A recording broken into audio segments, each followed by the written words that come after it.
Hello, it's Mario again. Last time we talked about request animation frame and why it's better than set interval and set timeout to make animations with JavaScript. But it turns out that, as you've maybe heard before, animating something with JavaScript should be your last option, because CSS animations are faster and smoother than their JavaScript counterparts. Let me show you an example on the same chess project that we saw last time. Quick recap. I told you that pieces animations are actually a visual trick, because the actual pieces never move. What I do is, I hide the piece that I want to animate, which is already at the destination square. I set a div with the image of that piece on the source square.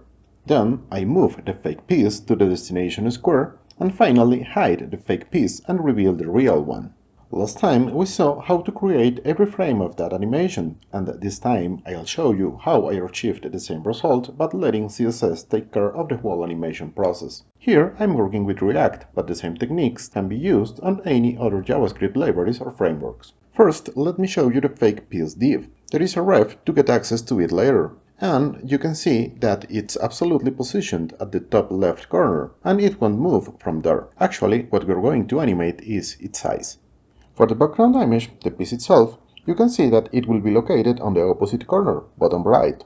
It won't repeat, and it will have the same size of every other piece.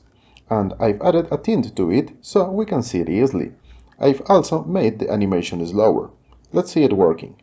Here we can see the fake piece div positioned at the top left corner, appearing with its starting width and height, animating to its final width and height, and disappearing to give place to the real piece. Now let's check the code for the animation. Last time we had starting and ending coordinates. This time we have a starting and ending width and height. We can see it as coordinates for the bottom right corner of the piece as well. Here we have the animation time that we want.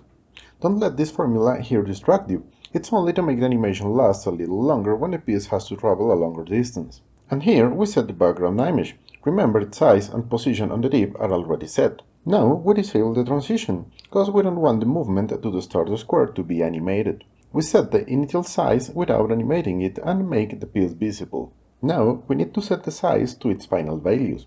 By placing this block on a timeout callback, we can be sure that the assignment to the start values was actually done. Otherwise, we'd get unexpected effects when the animation doesn't start where it should. Now we set the transition back in place. Remember that CSS transitions allow us to tell the browser that changes on specific properties should be animated. Here we are letting it know that any changes to width and height should be animated, and that animation should take the time that we are requesting. As we are working with milliseconds, we should divide them by 1000 as CSS requires them on seconds. Now CSS is going to take care of the animation.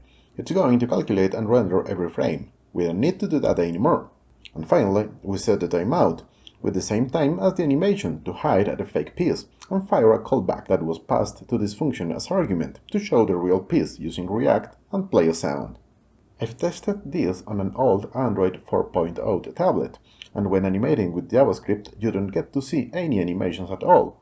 And with this CSS version, even if it's not always completely smooth, you can see the pieces moving. I hope this is useful. Thanks for watching this video, and I'll see you on the next one.